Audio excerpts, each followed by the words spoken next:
welcome back to Pure EVil MMA. I'm your host, as always, Evil Eddie, and we got a crazy show, and I really don't mean to start the show off on a negative note for everybody, but I really feel like it's so important to update everybody on one of the most important things going on right now in the MMA scene, which is Aniah Blanchard. And if you guys aren't aware, aren't up to date, and living under a rock right now, there is an ongoing case that's stemming back from over a week now, going back to, I believe, last Monday. And we're going to be talking to our new staff member, Donny, in just 1 second. But we have a full show for you guys. We're going to be talking about UFC 244 recap and this upcoming card coming up. But I want to start it off here because you guys have been ranking in on PureEvilMMA.com with your concerns and showing a lot of interest in this case. And it's just a wake-up call to everybody.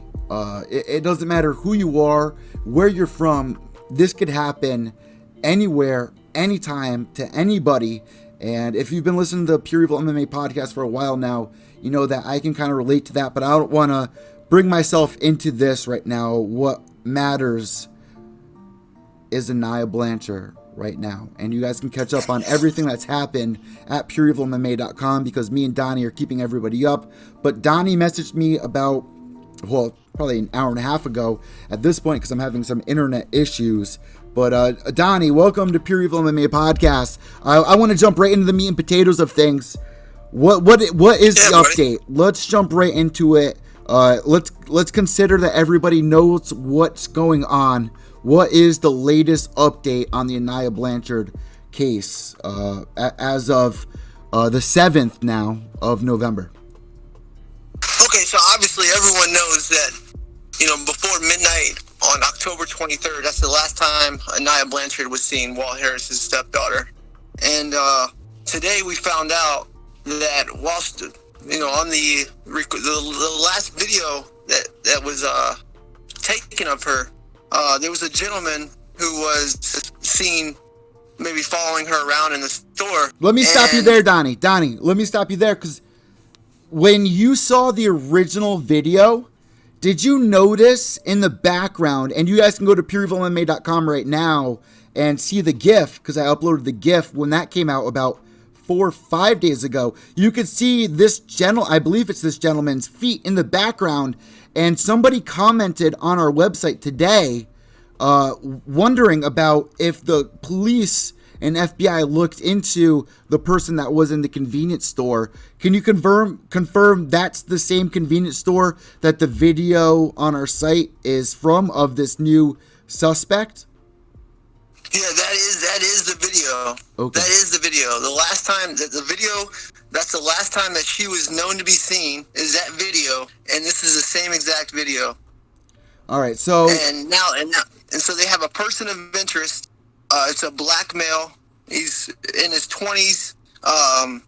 He stands between 5'8", 5'10". He was seen in the store wearing dark pants with a camouflage jacket. And then he was seen leaving the store parking lot in a late 2000s silver Lincoln Town Car. And so right now, the gentleman in the video that they got from the convenience store where she was last seen, that is the person of interest that they're looking for right now. So just to update everybody, that I believe was at around 3 a.m. When that video was taken of her in the convenience store with that gentleman, correct? No, it was just before midnight. Just before midnight, okay. And yeah, so it was October 23rd, just before midnight. And when she left there, she was heading southbound. What's that? When she left the convenience store, she was heading southbound. I believe it was reported. Yeah, away from her house. See, what happened was apparently, according to Walt, because he went on the Ariel Helwani show. Yeah. Apparently, what happened was earlier that day. I mean, she had kind of been distraught and everything like that because a close member of a family member friend had passed away in a car accident. So earlier that day, her and her brother had went to a funeral, and probably about 8:30 that night on the 23rd, the last day that she was seen, she had stopped by Walt's house in her mom's house, and he had given her some money for some gas, and And that's when she stopped at the convenience store. I guess she dropped her brother off at home, and she stopped at this convenience store. I guess in the video, it sees her picking up some chips or something like that.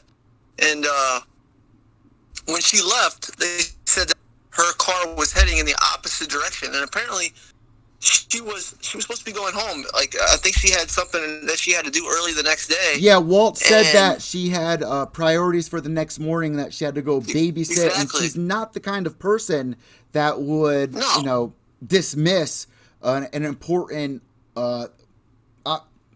like job opportunity, obviously. And exactly. She even was Snapchatting with her roommate, which Walt brought up on Ariel's show, saying that she was with a male, but they didn't know who the male was. Yeah, which he has no idea who it is. They have no idea who she was with. And the thing is, I think it's extremely important to point this out. The thing is that, me and you were 18, 19 years old at one time. I'll be honest with you, at certain points in time, I didn't talk to my parents for weeks at a time. But obviously, so we don't know the family dynamic, but we do know, I think it does suggest that she was missing. She was last seen October 23rd before midnight, and she was reported missing the 24th, probably around 6 p.m. So that goes to tell you that, just them reporting her missing that quickly shows this is absolutely out of character for her. So let's bring this up out of character. Just in case people are new to this story, they don't go on Twitter, they're not following Facebook, they just listen to podcasts.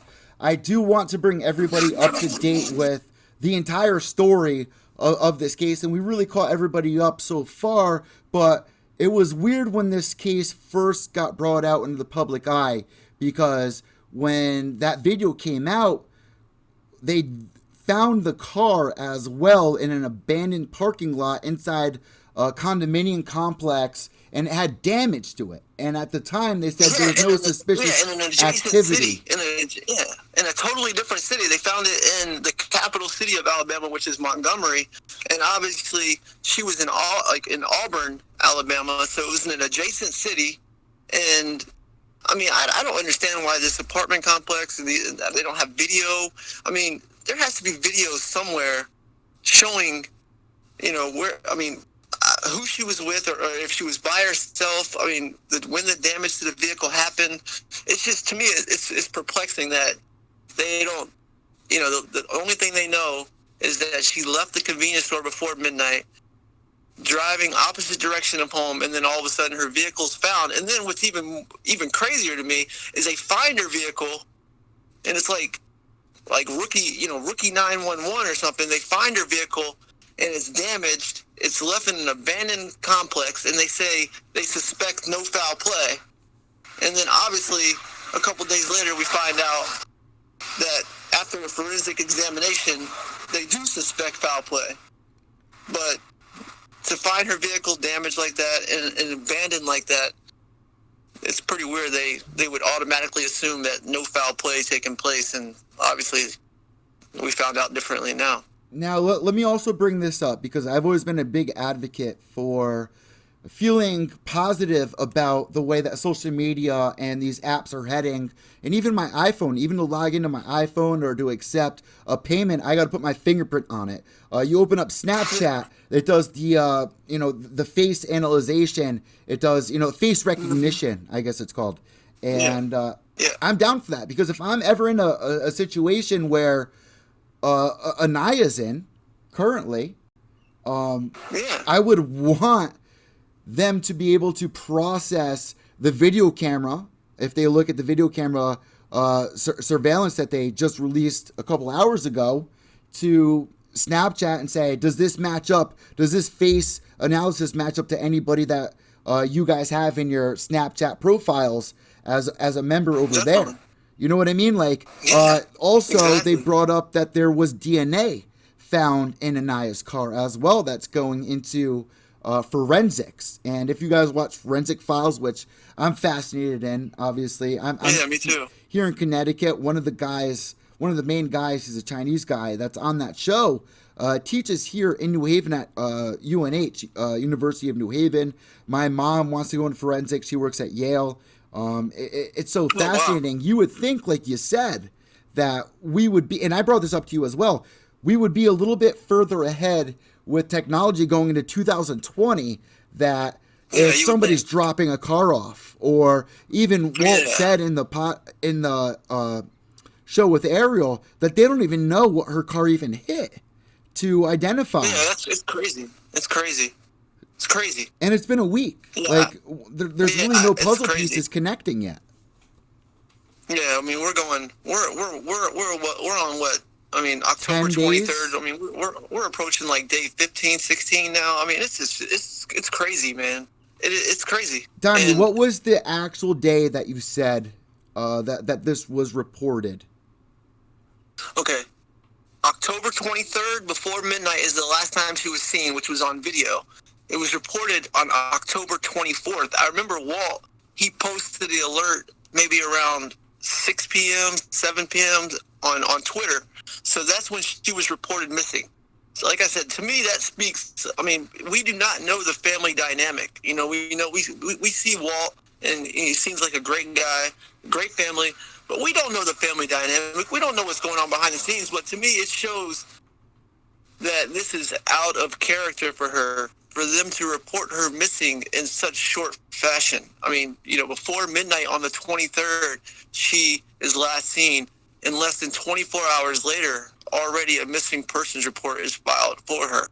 And to me, that shows this is out of character for her, out of character. And the thing that I like about this case, I'm not saying I like anything about this case, but back in the day, just a couple years ago, you had to wait 48 hours until you could report somebody missing.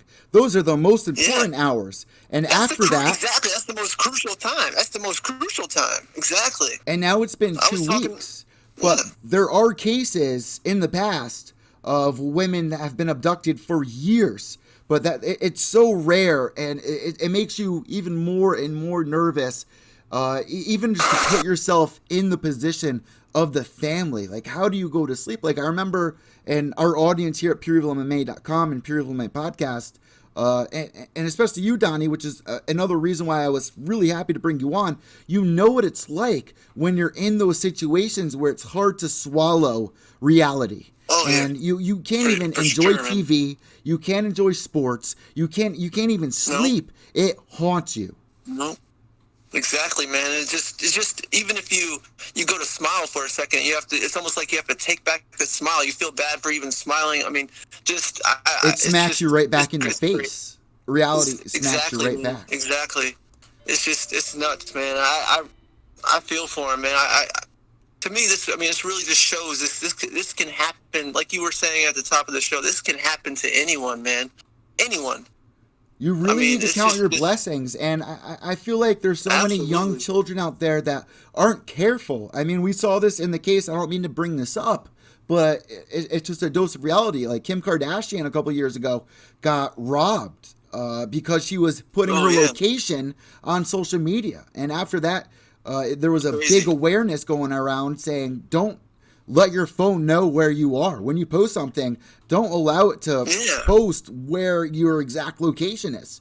And people don't realize how serious that could be, especially if you're a young, attractive female or a young, attractive male, or even, just anybody at all.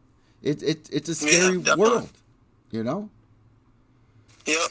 And so also, it's worth noting when Walt went on Ariel the other day, because basically what happened, for days we were waiting for any updates to come through, and the news, they started talking, like news correspondents started talking to experts and things like that.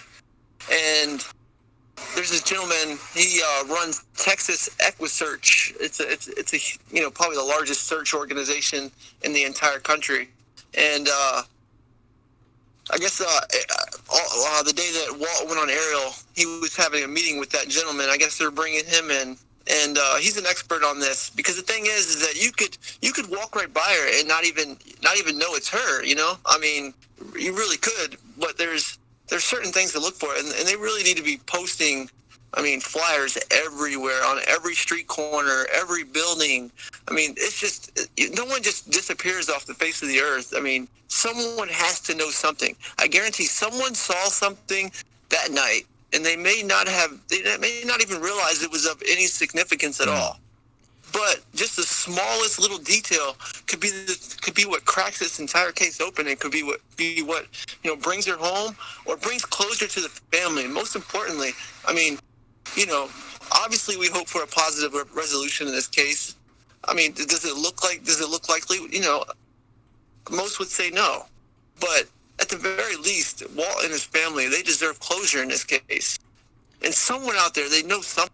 And I mean, if they may have seen the smallest detail, and the smallest detail could be, like I said, what cracks this entire case open. But no one just disappears off the face of this earth. Hopefully they can find this gentleman that was in the store.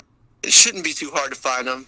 I think that's the biggest thing for them to release is the photo of the suspect, because this just came out, and when Walt was on Ariel's show on ESPN, he said, we have leads right now, there's DNA, but we are not even aware. Like, I can't get answers out of the 11 organizations that are involved. But them releasing a photo of somebody this day and age, with Facebook, with Twitter, with Instagram, there's no way this guy doesn't have an account somewhere. Like, you got to be a weirdo to not have an account. Yeah, absolutely.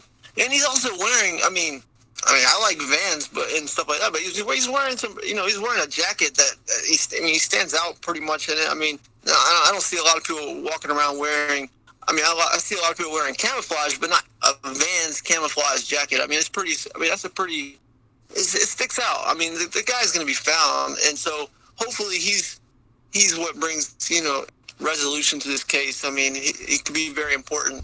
So, Donnie, I didn't read the update that you just updated everybody on PureEvilMMA.com. Do you mind reading that out? Like, what do they know about this person? Is it just a suspect, or do they know it's him, or like, why is this person being released? The only thing they're saying is that it's a person of interest. And so basically, as everyone knows, on the 23rd, she went missing.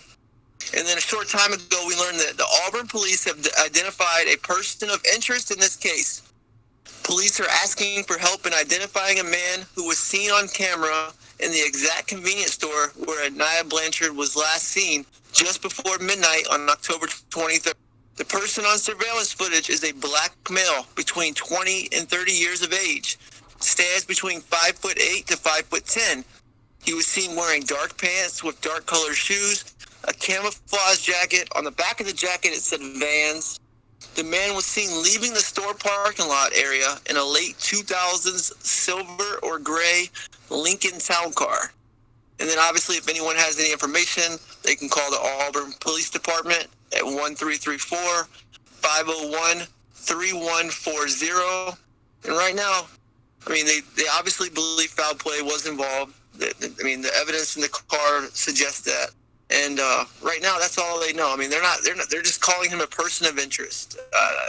I'm not saying that. I don't know if they have any evidence against him. We don't know any of that. We don't know if maybe his DNA can be confirmed to be found in the vehicle, which if he is, a culprit in this case, hopefully that is the case. But the only thing we know right now is that he's a person of interest. I love the ESPN update tone as well to go with it. But always. But moving forward, there is an email as well for people to reach out. And like you said, I'm sure there's somebody out there that has some information. They may not know it, which is why they need to put billboards up. And I believe, I don't know if they still have it, but you can contribute to the search for Aniah Blanchard. I don't know if it's through PayPal or what it's through. Do you know what it is, Donnie? It's PayPal. Yeah, it's because the problem is that there's sick individuals out here. Like, as we all know, there's sick individuals, and it was pretty fucked up that the family had to come out and even make this statement during this time. But people are, creating these false, charitable sites. Like, oh yeah, they just want to buy groceries with the money donations. Exactly. Yeah, get out of here. I mean, just sick ass people trying to take advantage of a fucked up situation. And so they did create a PayPal account. and the PayPal account is findaniahblanchard@gmail.com. And so any contributions, I mean, I guess it could go towards the search. It could go towards a reward. There is a $105,000 reward right now. That's big. For information. Yeah. What's that? That's big, as long as it leads to the capture of Aniah. Yeah, and I don't know if that includes what Dana White, the president of the UFC, he came out and said he would contribute $25,000. Wow. Johnny Walker, who just fought on UFC 244, he said he would also contribute $25,000 to the reward. Even John Jones, right? Yeah, John Jones, another who said he would contribute $25,000. I think the mayor of the city who knows Walt, I think he contributed $5,000. So I don't know if that is all combined, and that's what leads to the reward money. But I do know there's a reward of $105,000 that leads to the arrest and conviction of the suspect. And so, yeah, it's huge. But yeah, if anyone wants to donate, like I said, people were creating all these false, charity, trying to take advantage of a fucked up situation. So they had to come out. They created this PayPal account specifically for this. And if anyone wants to donate, help search for her, or maybe in the reward money, like I said, it's findaniahblanchard@gmail.com on PayPal. Now, the sick thing about this is whoever did this is out there listening to all the news updates. They're searching about it. Like, I find that so sick that there's a lot of these people out there. This is a reason why you guys got to be so careful that are listening to this podcast to think this can't happen to me. This can happen to anybody, anywhere, anytime. You need to be aware of your surroundings. You need to be conscious of what you're doing, where you are. You need to make sure that you're in contact with somebody, which is why it's even more surprising this day and age that it's just as hard as it was in the early 90s to find a missing person, which is scary. It's very scary. It's crazy, man. So moving forward, Donny,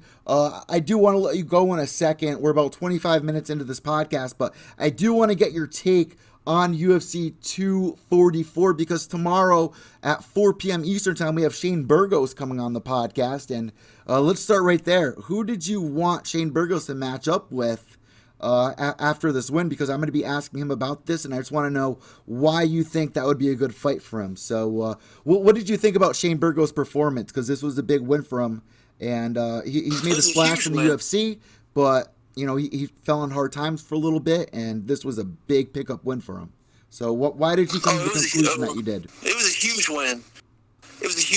I think the old saying goes, like fatigue will create, like a coward of any of us. And then Amir Khani, he came out on fire against Shane in that first round and was stringing together takedowns. I mean, Amir Khani has nice entries onto his takedowns, and he ended up catching Shane in a choke, converted it into what it looked like to be an anaconda choke, and Shane just showed that pace and cardio can be weaponized, and he fought through a tough first round, and then in the second round it looked like Amir Khani was gassed, and Shane just put the pressure on him, man, and didn't let up.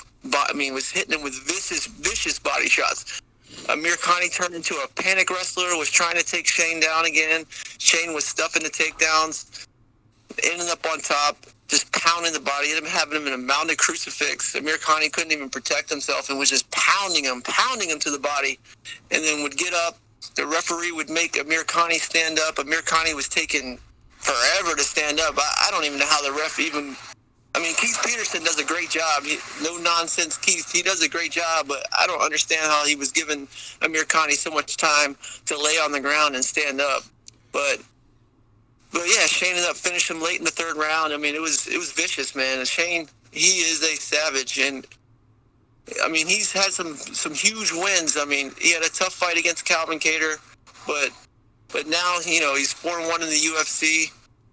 Came off that big win against Cub Swanson, which is a big name in the division, a legend in the division, And I think a good step up in competition, and it would move him further up into the rankings.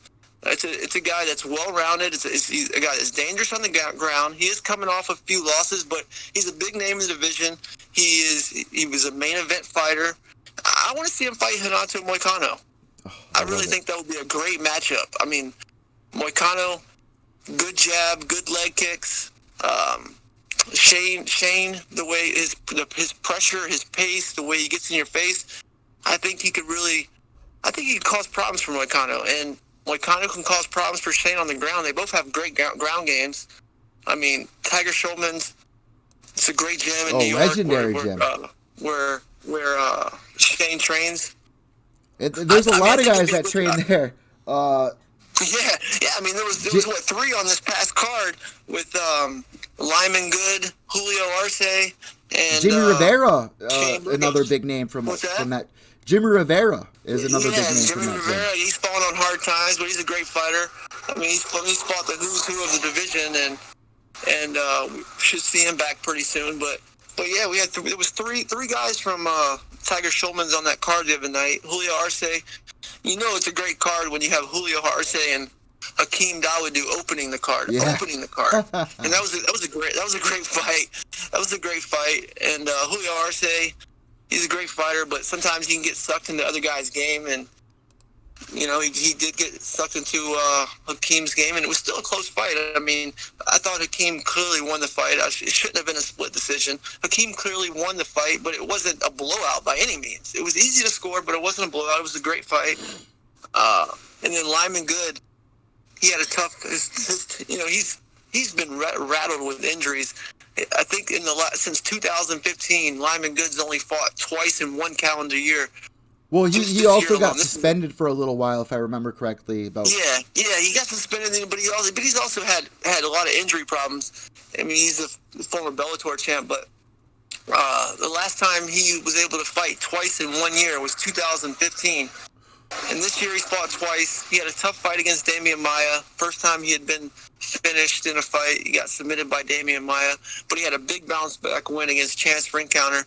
Chance is a tough guy, good grappler, but Chance also got sucked into Lyman's game, and he didn't try to grapple at all. I mean, it was pretty much a kickboxing match, and Lyman Good put it on him. And Chance is a tough kid, and Lyman, it looked like going into that third round, Lyman Good had a leg injury, and Tiger was trying to talk, tell him, hey, tough it out, man. You got to, just stick with the combinations. You're going to finish the fight.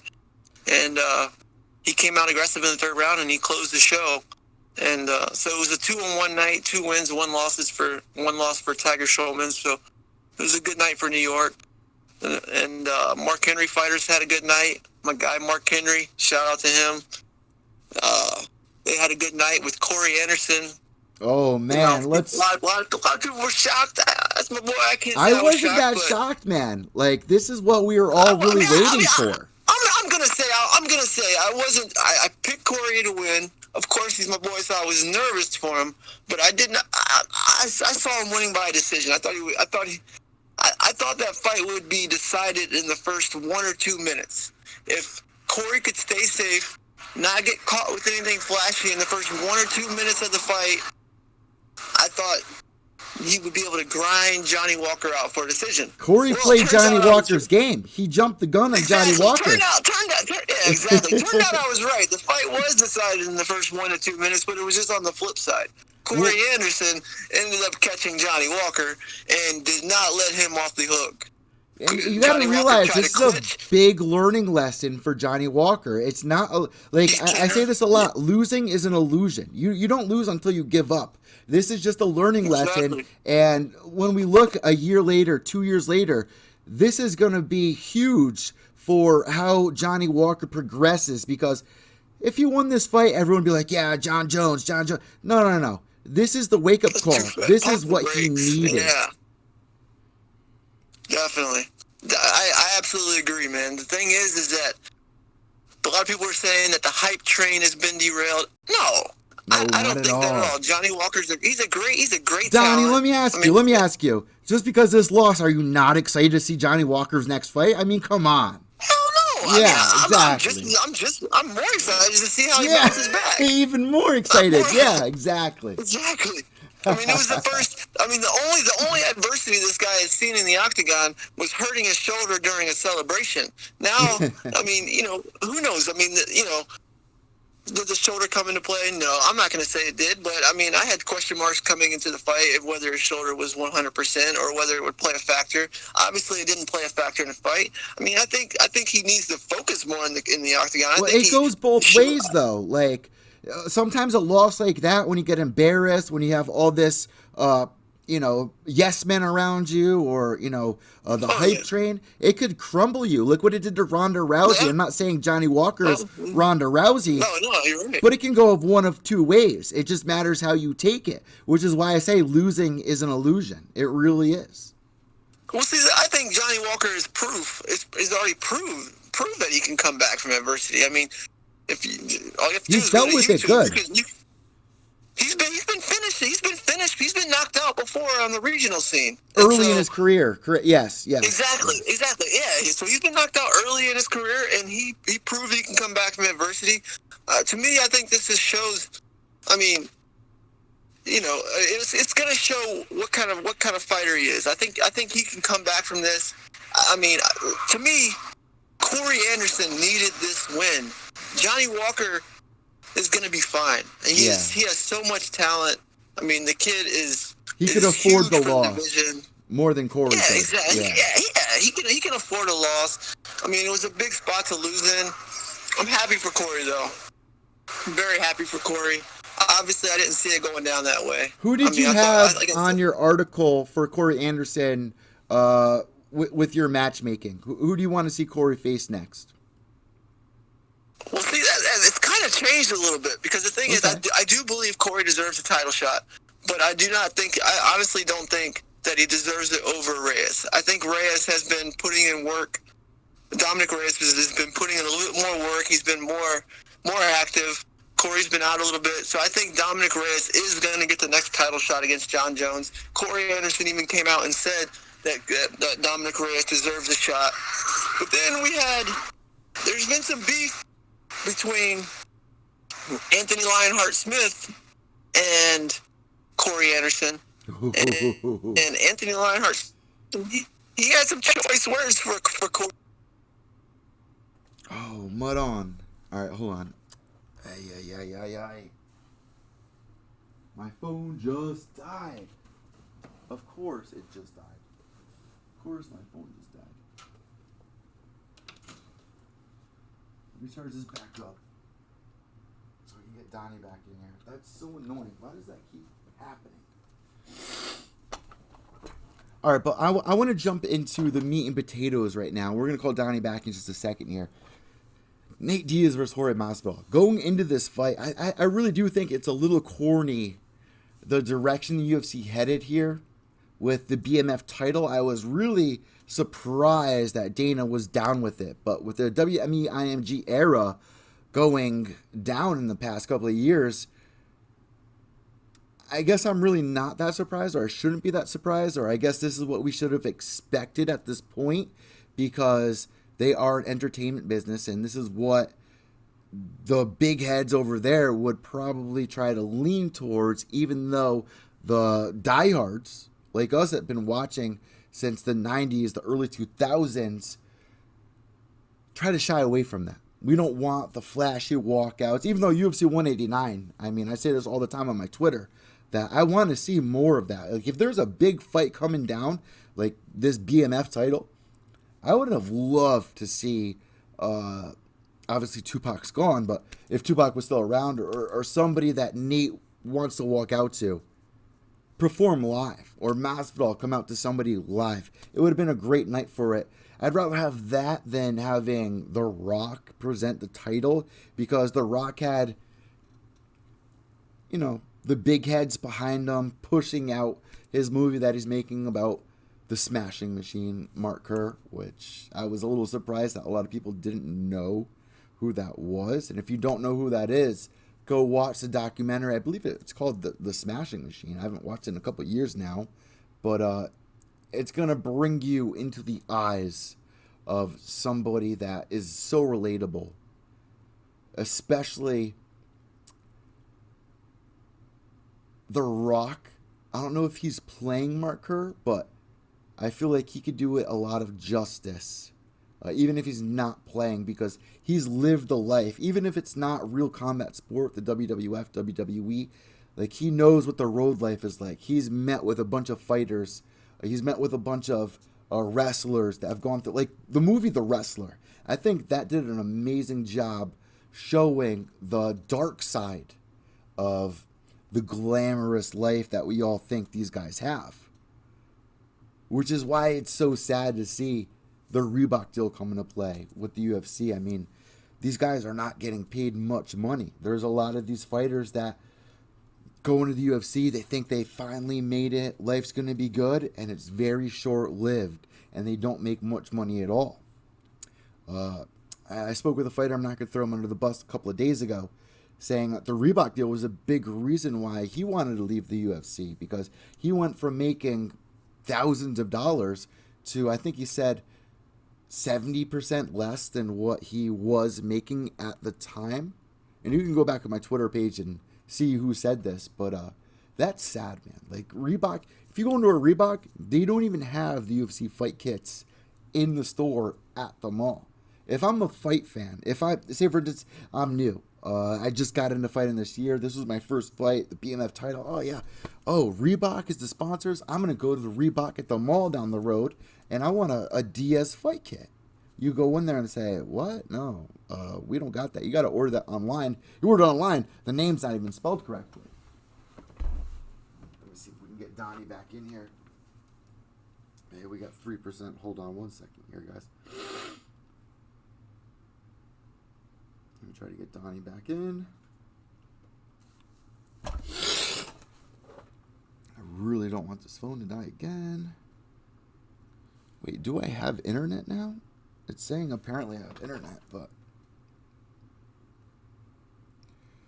let me shut my internet off. Let me shut my Bluetooth off. All right, let's call Donnie.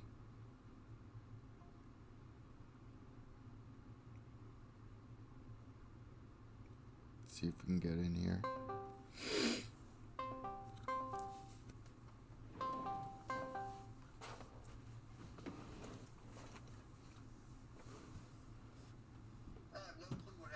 Oh, it's my phone. It's my phone. But I've been going since my phone died, and I jumped over a little bit ahead of where we were talking to the BMF title, and just how weird it is to see The Rock in there and to see, you know, him promoting the movie. But at the same time, man, let's jump right into the meat. Yeah, the WMEIMG. Yeah, Hollywood owns the UFC now. That's all I can say, really. Well, in a way, it's a good thing. I mean, the UFC tried using video games at first to be the way into the younger generation. But this is a big thing for the diehards that steer away from this. Like, we look at Bellator and we're like, oh, we don't want those flashy walkouts. We don't want it to be anything like the WWF, WWE. But now we got The Rock in there. We got CM Punk coming in. You know, I'd rather see TYSON FURY versus Ngannou, which I'll talk to a little bit later in the podcast. But stuff like this, it's kind of cringy. But at the same time, if there was any fight to introduce the BMF title, which I was still surprised they even did that, it was going to be Nate Diaz versus Masvidal right now. And I think it did them justice, because I don't think the UFC was going to give them a title shot anytime. Well, probably for Masvidal sooner than Diaz, but I thought this was a good idea, but it was still a little cringy. What did you think going into this before we talk about the fight itself?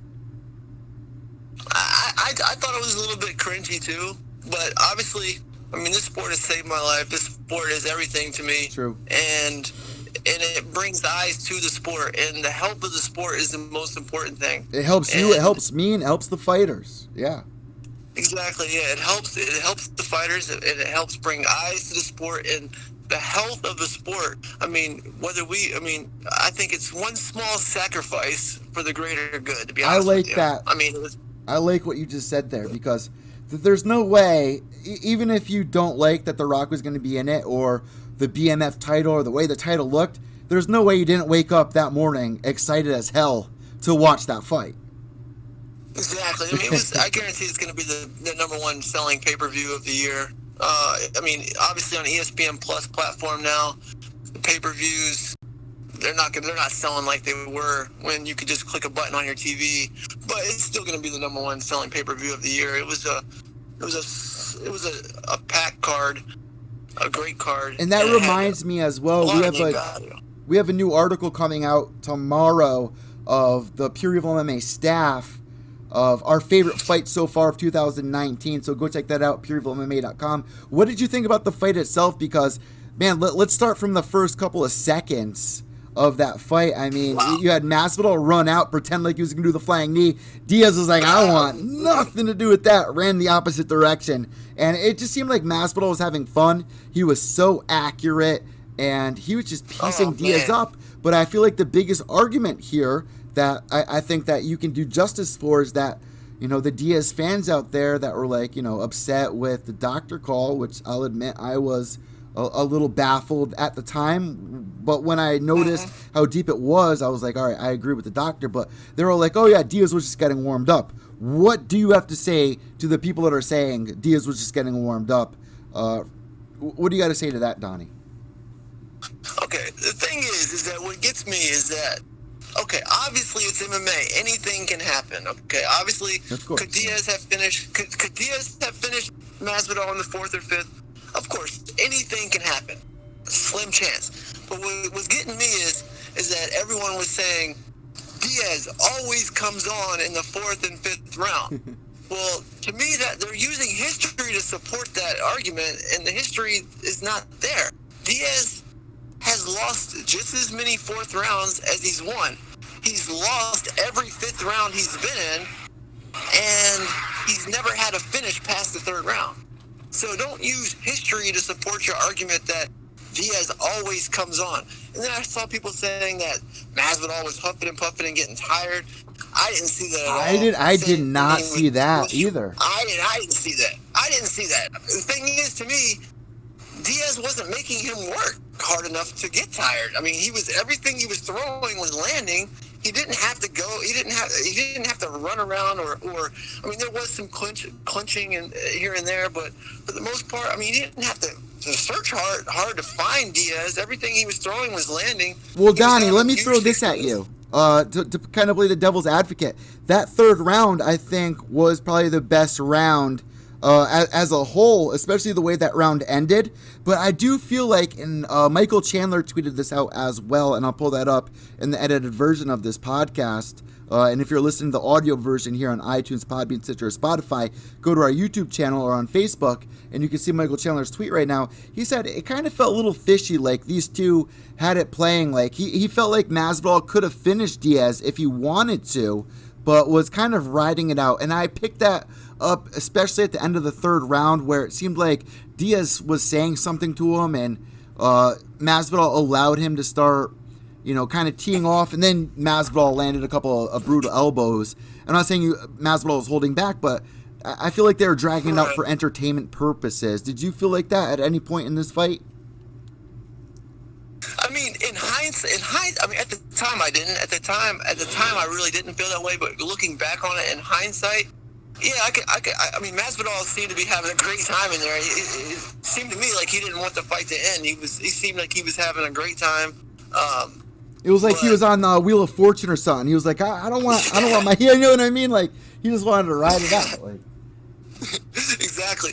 But at the same time, that soccer kick he landed on Diaz's face in the 1st round when Diaz was going down, and he landed that. I don't know many guys that would have survived that. That was a kick. game changer, Donnie. And I feel like in the 2nd round was when Diaz finally realized, like, all right, Masvidal was really putting it on here, and he's being very accurate. He's having fun, but he's also getting the better of me, and I really need to turn up here. But Diaz wasn't able to kick in that gear, and I feel like Diaz uses that in a lot of his fights, like the ego side. And I've talked to a lot of fighters about this before in the past. Like, where your head is at in the fight can determine how you're going to be performing in that fight. And I feel like Diaz wasn't able to get into third gear. I feel like he was just stuck in second. We saw that through the fight, and Joe Rogan brought this up. Like, Masvidal was doing so many things that was making Diaz pause, which we usually don't see much in a Diaz fight.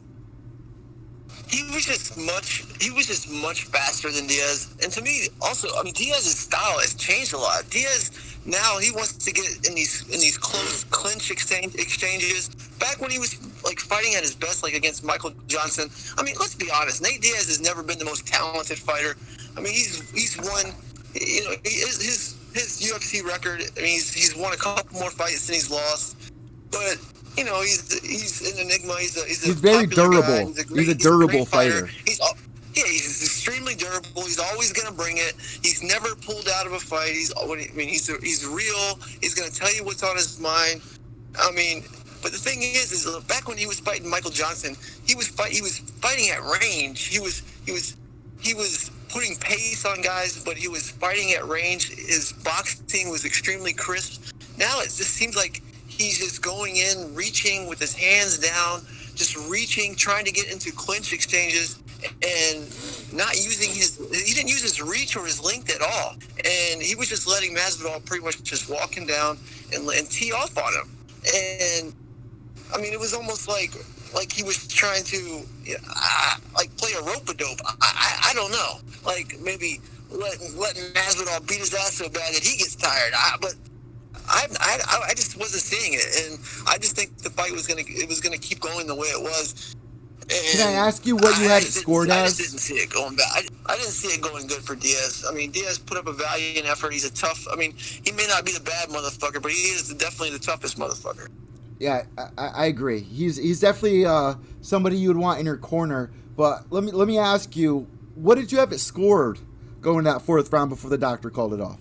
Where did you have your scorecard at? I had it 30-26.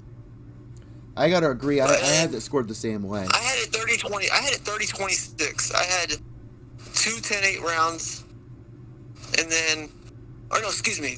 I had the 10-8 round in the first, 10-9 in the second, 10-9 in the third. I didn't think. I mean, maybe under the new scoring, the second round could have been a 10-8, but the first round was a clear 10-8 under the new scoring. I mean, it was definitely a 10-8. But I had it 30-26. So the only way Diaz was going to win the fight is he would have had a stoppage. That was his only. And apparently, officially, 2 judges. I don't know how the hell one judge had it 30-27 and didn't score the first round at 10-8. But 2 judges had it 30-26 and 1 judge had it 30-27. And so Diaz would obviously, he had to have a finish. Let me also bring this in, because I really wouldn't mind seeing this. Would you be down for a rematch, or do you want to see Masvidal move forward and do something else? This is a 2-part question. Do you think that he's going to be able to defend the BMF title, or is this just like a one-off trophy? I think it's just a one-off. Even the belt on the back says 1 of 1. I think it's just going to be a one-off, to be honest with you. A trophy belt, yeah. Yeah, exactly. I think it's just going to be a one-off. The thing is that, like, just like the Conor trilogy, it's almost like Money in the Bank. It's always going to be there. And I mean, I know a lot of people want to see the rematch, but I just don't see a rematch going much differently. I really don't. And Diaz is going to be out for some time. He came back too fast from that Pettis fight. He had that cut over the eye in the Pettis fight. Obviously didn't let it heal long enough. He got recut in training. And then New York is the wrong place to be going. You know, I mean, I even said it. I think I agree. We see this a lot in New York. Yeah. Yeah. Because, I mean, it's obviously they're new to MMA, but then they've also had a lot of traumatic brain injuries in boxing. Oh, man. And so it's been a rough year for boxing. So the thing is, exactly. I mean, they got the Ali Act. I mean, they're always going to err on the side of caution in New York. I mean, we've seen with Jessica Aguilar, her getting pulled from her fight over some chapped lips. I mean, there's been some crazy things that have happened. But to me, I just want to say, or these breast MMA implants. Fans these MMA fans and crazy ass people that are going after this doctor, like he's come out and made a statement that he's in fear for his life, that death threat to come to he's a neurologist, and I guess death threats have come to his family, and death threats have come to his where his practice is. Man, people need to lay off this doctor. Obviously he was just doing his job. According to Masvidal said that the stoppage wasn't just because of the cut. It was because of the damage that Diaz was taking. Because if you look at the cut, it really didn't look much different from the second to the third round. But they stop it after the third round. It was deep, and let me put in on this edited version. Trust me. I'm not arguing that it was a bad stoppage. I mean, on the night, of course, we all felt, some blue balls, and it felt incomplete. It felt incomplete. It just felt incomplete. But in hindsight, the fight, I just didn't see it turning around for Diaz, and it's just not worth it. It's not worth permanent injury. I mean, it's not worth him being able to come back and make money in the future. And the thing is, I mean, especially just lay off this doctor. I mean, the doctor is in there. I mean, trust me, Thomas Gifford, a few weeks ago, down in Tampa Bay, Florida, he could have used the doctor on his side when he got the shit kicked out of him down in Tampa Bay. He could have used the doctor on his side. Yeah. I mean, in his corner, he definitely could have used a corner on his side or a ref on his side. So, Go ask Muhammad Ali. Go ask Muhammad Ali how many times he wished the doctor stepped in. The long-term effects of CTE, now that we're learning more and more about it. Exactly. Let me read really quick, Donnie, the doctor's actual statement that was released the day after this fight. And these are the actual quotes. But yeah. I'm going to pull it up here on the screen for you guys. It says, I understand the fans are disappointed in the stoppage, and I understand that the fighter was willing to continue.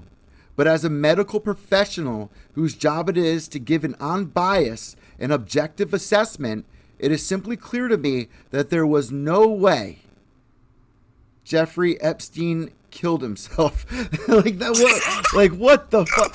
That was that. You got the wrong one. I'm not getting political, but I agree. But anyway. I had to throw that in the podcast. I don't know how many people are into that meme right now, but Got him. I had to throw that in The there. doctor did come out and make a statement that he was in fear for his life and that someone was going to get hurt and that he fears it was going to be him. But I had to throw that in there because we got to go along with a couple of smiles here in serious situations. But you're saying that you don't want this to happen in other divisions, like Masvidal versus Diaz. You got other fighters out there, other divisions that are let's have the BMF title. You have Conor McGregor saying, I want to fight Masvidal right now. What do you have to say about Conor McGregor? Which, let me throw this in really quick before you respond, is that Conor McGregor apparently has a fight with Cowboy Cerrone, not official, but those are the rumors, even though he was throwing out names like Frankie Edgar into the pot. And if the choices are Cowboy versus Frankie, or Frankie, I'd rather have him fight Cowboy. But how do you feel about this? Do you see Conor fighting Masvidal? Do you see him fighting Cowboy?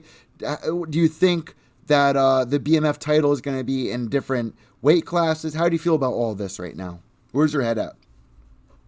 I hope to God not. No, I don't think it's going to be. I mean, obviously, that's all the fighters are talking about now is let's do the BMF and this. The BMF is worth more than the real title, I feel.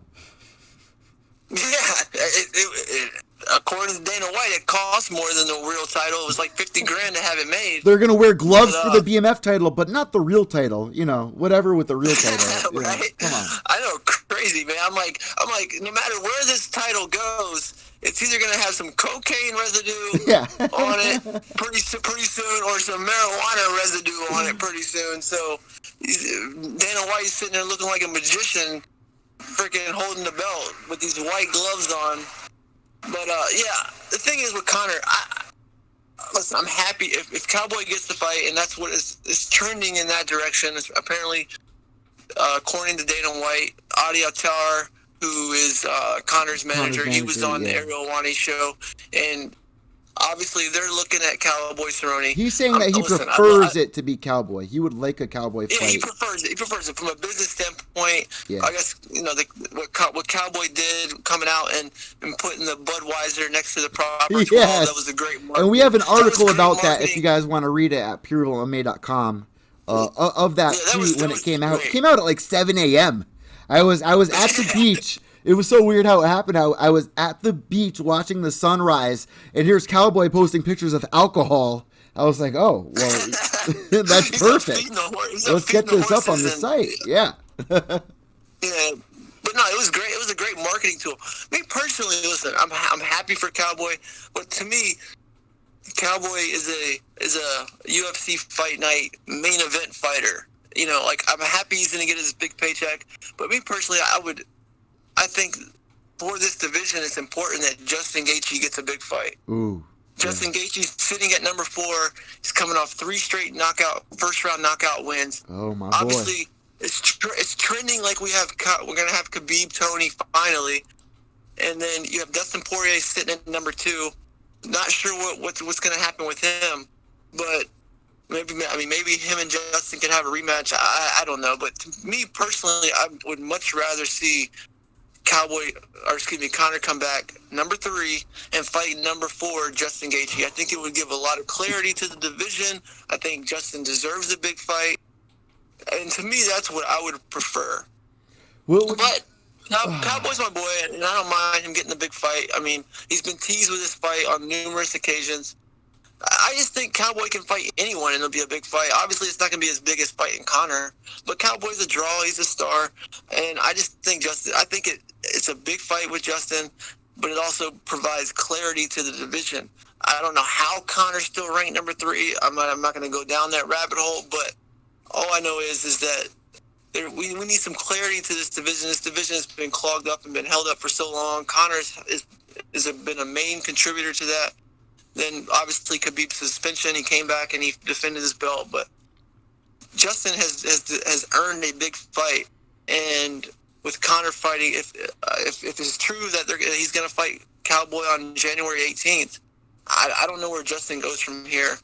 I don't know if he sits and waits on the winner of Tony Khabib. I really don't know. But it's so exciting, right? Like, that's the best part about the sport is like, you gotta wait, you gotta sit in your head, you gotta come up with all these ideas and just like wait for the actual news to break, which is something that you gotta love right now, especially in that division. And I'll tell you this right now, it wasn't caught on camera, but I think it was, going on 4 years ago, I spoke with Justin Gaethje in an interview where I was the only media member that knew who he was at the time before he got signed to the UFC.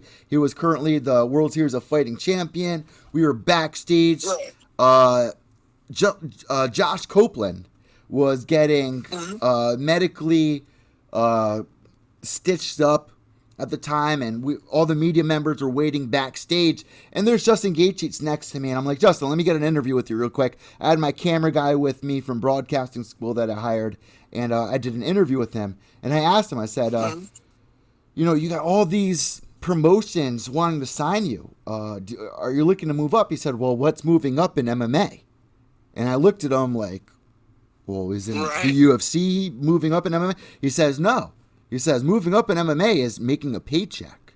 And I wouldn't be surprised if that's what Justin wants right now. But if you're Conor McGregor, you got to think, well, I'm coming off this loss. And I feel like Conor McGregor is getting the short stick, because people are combining his loss with Mayweather and his loss with Khabib together. And they're like, oh, yeah, Conor really needs this win, which he does. He does need this win very bad. But if you look back, Conor's only got 2 losses inside the octagon in his entire career. He's 9-2. I mean, basically the main storyline people say is Conor hasn't won since 2016. Well, he's only had one official fight since 2016, and he probably fought, one of, if not the greatest. He's taking chances, is what you're trying to say. When he left the featherweight division, to take chances to one up on others.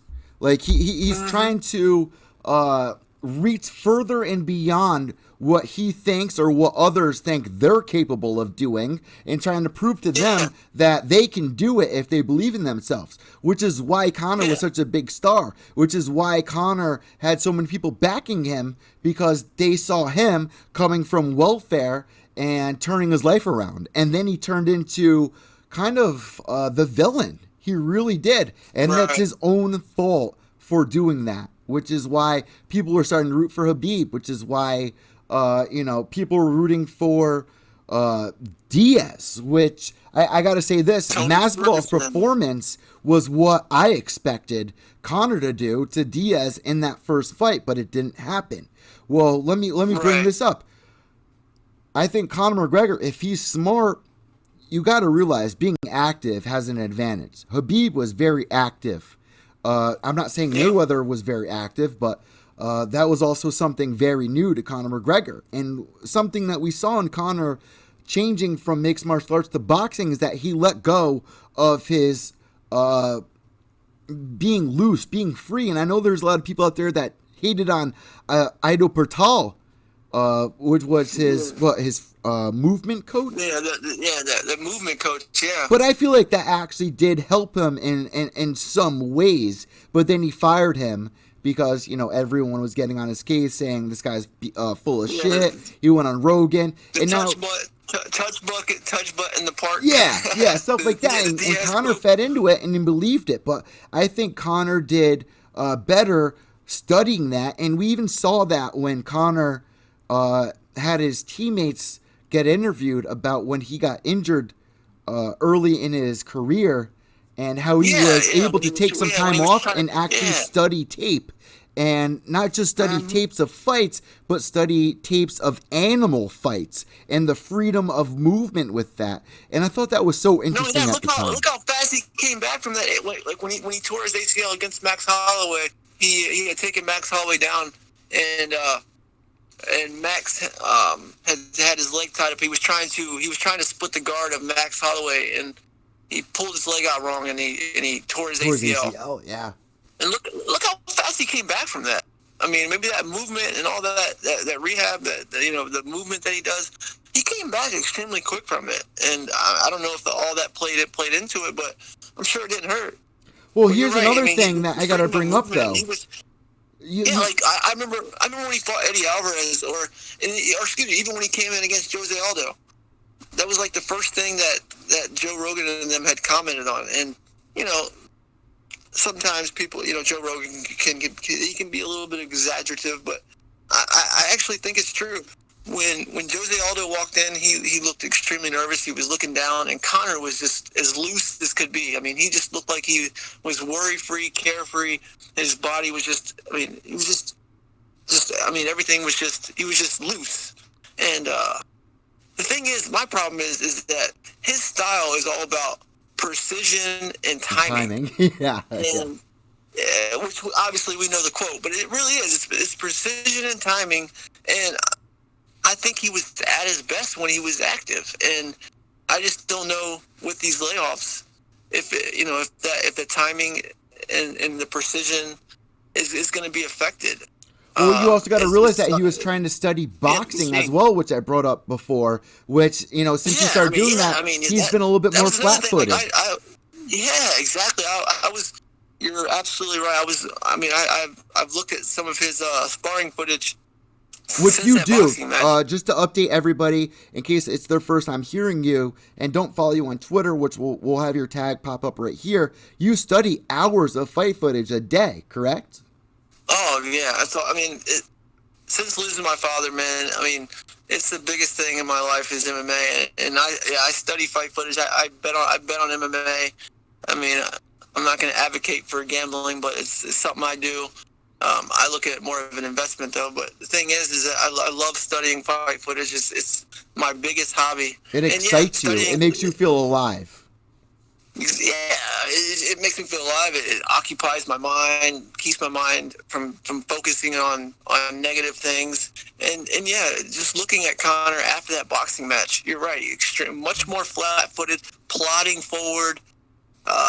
Just not as loose and as free. pushing his shots instead of, like, the thing is that to get power behind your shots, obviously you have to turn the hips, but you want to bring your feet with you. And it seems like to me he's pushing his shots and he's overextending a lot when he's throwing and sparring. And I just don't know if training for that boxing match. I mean, obviously he didn't bring in the best boxing guys like he had said he wanted to. In hindsight, he wanted to, but it was a money grab. We all know it was a money grab. Of course it was. But I just don't know if that's affected his style. It's yet to be seen. I mean, he did come back against the number one lightweight in the world. That's the thing too. When you're constantly worried, and when you're constantly worried about a guy coming in, shooting in on your legs, it is hard to sit down on your punches. It is hard to bring your feet with you and punch when you're constantly having to worry about the guy, attacking your legs every time you go to throw a punch. So, I mean, it could have just been a terrible style matchup for him. Obviously, he hasn't released, hours and hours and hours of sparring footage, so there's not a lot to analyze. I mean, so it could have been a terrible matchup for him to come back from after all that time off. It definitely was. Obviously, it played out that way, but I mean, as far as he made it to the fourth round. Look how the others compared to what Conor was able to do. I mean, Khabib's a monster. People look at Aniah Quinta and how he survived the full 5 rounds. I'm sorry, but if you watch that first 2 rounds, Aniah Quinta could have been. I think Khabib could have finished that fight anytime he wanted. Starting in that 3rd round, Aniah Quinta, he kind of changed his game plan where he was allowing Khabib just to jab his face off. And Khabib seemed to me like he was just trying to have a good time in there. He didn't go back to quote-unquote father's plan. I was there that weekend. I was at the Barclays Center for all that madness those 2 days. And oh man, that was a crazy week. I'll never forget it. But I also got to throw this in there. Like, Khabib's being looked at almost like Chris Cyborg was looked at, where it's like, if you're a fighter that can have a little bit of success against that person, you're going to get praised. Even though you're not winning the fight, you're going to get praised for it. Right? Just like Conor McGregor is the first person, I mean, which I think Khabib kind of took the 3rd round off against Conor, but Conor is still technically the only person to win a round off of Khabib. And so it's like right now it's not necessarily beating Khabib, like setting the bar is how long you last against him or if you have any effective moments in the fight at all. And I mean, that's just kind of how dominant Khabib has been. I mean, it was definitely a very tough fight for Conor to return to, which is why I think he's got to be smart. 2 years off. I mean, it was extremely tough. I mean, over 2 years, close to 2 years off. It would have been 2 years that November.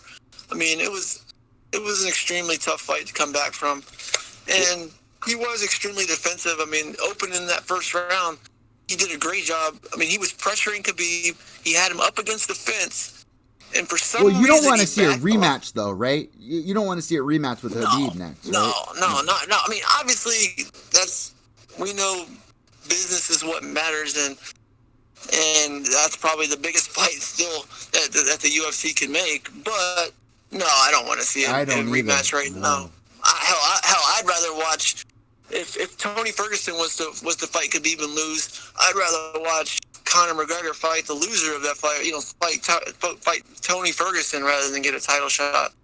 I mean, to me, Justin Gaethje, he deserves a huge fight, man, and I just don't. I mean, he's fighting better than he has. He's picking his shots. He's not getting all wild and crazy.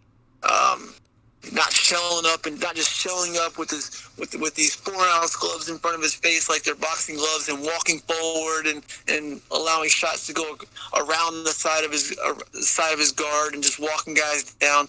He's really, picking his shots, and he's fighting much better, much more defensively sound. I mean, I think Conor could bring the dog out of him and could make it that type of fight to where, Justin has to bite down on the mouthpiece and come after Conor. But so far, we've seen a much more patient and, like I said, more cerebral Justin Gaethje of late, and I think he deserves a huge fight. But I guess it's yet to be determined. I mean, obviously, right now it's trending towards Conor and Cowboy, so, we'll see how it goes. Let me bring this up before we let everybody go here on the podcast. There was news that broke tonight. I tweeted it out. I retweeted it. I posted it on the Instagram at Pure EVil MMA _. You guys can follow us also on Twitter at Pure EVil MMA _ or at EVIL _ECCO. Or Donnie, what's your Twitter? It's D Rockett, but spell it out for all the third graders out there that can't spell. Yeah, it's D as in dog, R O C as in cat, K as in kitten, E as in elephant, T as in Tom, T as in Tom, 6969. So oh, you sick fuck. 69. You sick fuck. All right, but the last thing I want to talk about, we'll spend about 2 minutes on this topic. It came out tonight that Francis Ngganou has been training, well, at least picking up tips from Mike Tyson to fight Tyson Fury. He's kind of hinting towards that to happen. Now, I tweeted at Dana, said, Dana, you got to make this happen at least by International Fight Week 2020. So is that something that would excite you? I mean, that's something I'd rather see over having The Rock back in there, or a BMF title, or CM Punk back in the octagon. I'd rather see... So are we talking about a boxing match, or are we talking about an MMA fight? No. Tyson Fury says he wants to enter the MMA world. And here, let me read Tyson Fury's... I know he said he wants to enter the MMA world, but I don't think Francis Ngannou gets his ass up in the boxing ring, and Tyson Fury gets put down in the cage. So, yeah. Well, that's what we've definitely been seeing in bare knuckle, right? We've been seeing that. Let me just read really quick, Donnie, the actual tweet, and let me pop it up on the screen here. If you guys are listening to the audio podcast, you can always go to youtube.com/Pure EVil MMA and watch the actual podcast. So from Francis Ngganou a couple hours ago, he says, spoke with Mike Tyson, and he agreed to train me for when I fight Tyson Fury in the ring. He didn't say octagon. He said in the ring. He said, don't be scared, Fury. I was wondering if it was a boxing match. He said, you called me out, and now you'll have to live with it. So Tyson Fury responds. He says, I'll deal with you and all the other MMA heavyweights when I'm done with my boxing fights. It won't be long to wait. Then I'll show you how we roll. So what do you take from that? What did they establish there? What do you digest from those it sounds like to me Ngannou is wanting to cross over into boxing. Oh, we don't think Dana would allow that.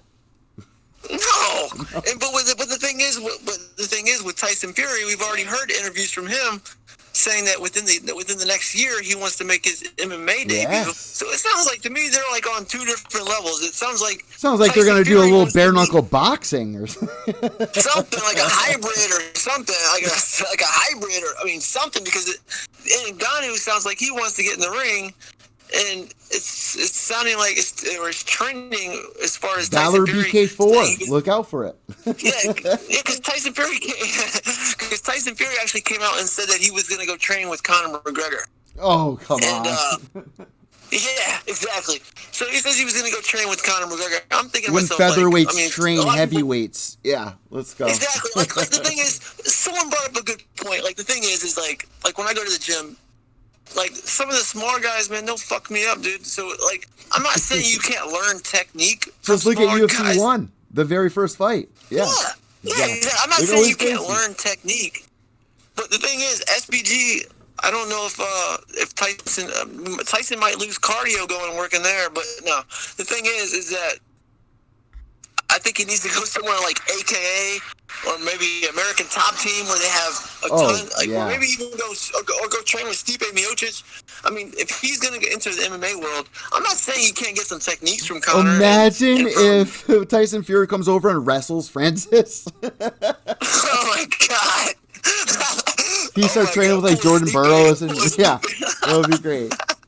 He submits Francis. That would be awesome. But yeah, I mean, obviously, to me, when he says he's going to go train with Conor, Tyson's has become like the biggest personality in boxing, and we know Conor's the biggest personality. Well, think about how cool it would be to see Mike Tyson. I train UFC, bro. What's that?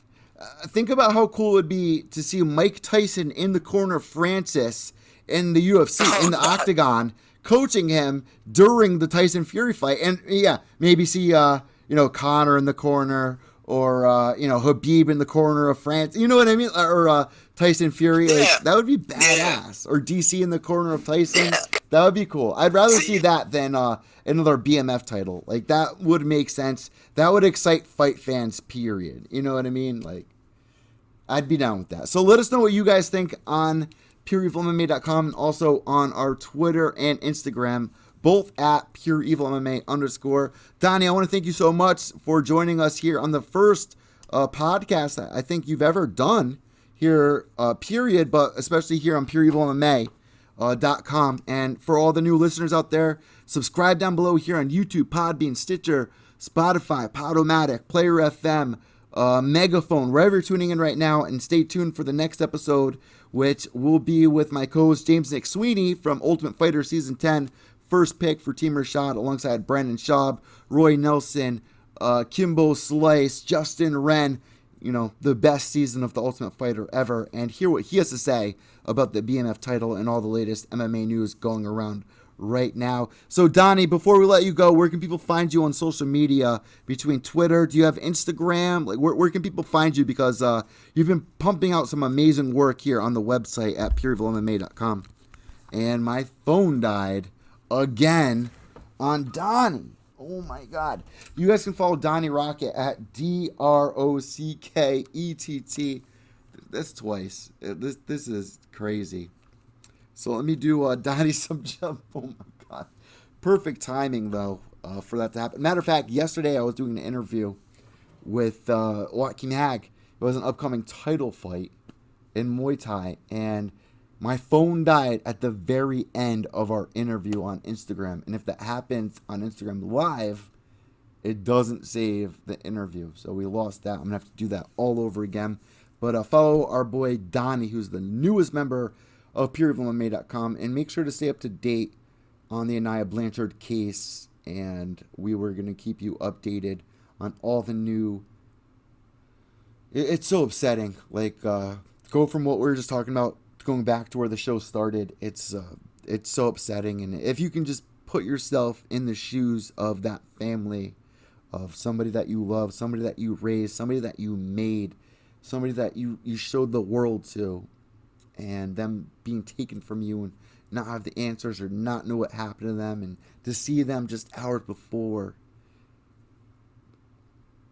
Our thoughts and prayers go out to the entire family. Walt Harris's stepdaughter will hopefully be found, and if you guys have any information on this case, because there are people out there that saw something but don't know they saw it.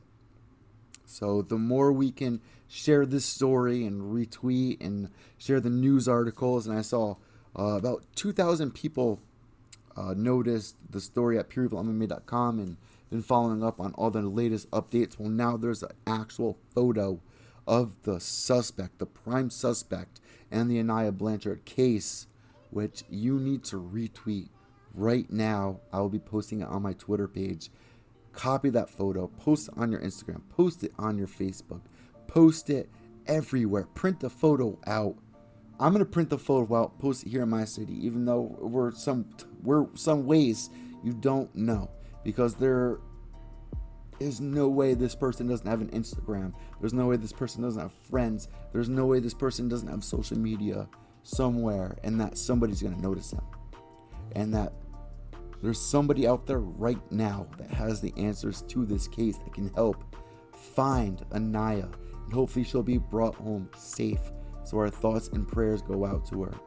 And before I end this episode, I just want to take a moment of silence for Walt Harris and the family, and for the safe return of Aniah Blanchard. In the name of the Father, Son, and Holy Spirit.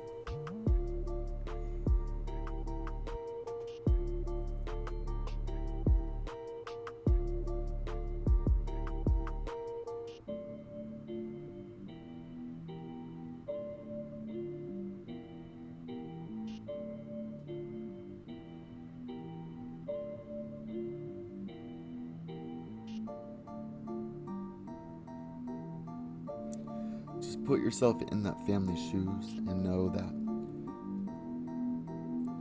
there's no entertainment. There's no putting on the news. There's no getting in your car, putting music on. There's no falling asleep.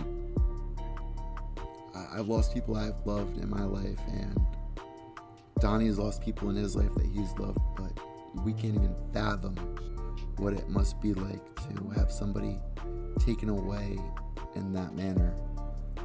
And there are answers out there. It's almost 2020. Let's hope that Aniah is brought home safe and sound and could share her story with other people to raise awareness about being careful, because this can happen to anybody, anywhere, anytime. Doesn't matter who you are. This is not just something you hear on a podcast. This is not just something you see in forensic files. These are real stories. These happen. These have been happening for thousands of years. And even though it's 2020, it's still hard to find the clues. And if you were out there and you think you saw something, say something. A puzzle is not solved in just 3 pieces. If you think you saw something, please say something. Information for that will be down below here. And we hope Aniah is brought home safe. Let us know what you guys think about the rest of the MMA news going around right now. TYSON FURY versus FRANCIS Ngganou. The BMF title, is it a one-off? Do you want to see him come back? Do you want to see a rematch? Let us know down below in the comments here on iTunes, Podbean, Stitcher, Spotify, Player FM, and we'll catch you in just a couple of days. I'm Evil Eddie from Pure EVil MMA, pureevilmma.com, where you can get all the latest MMA news and updates. Remember, without evil, there's no purity. Pay yourselves.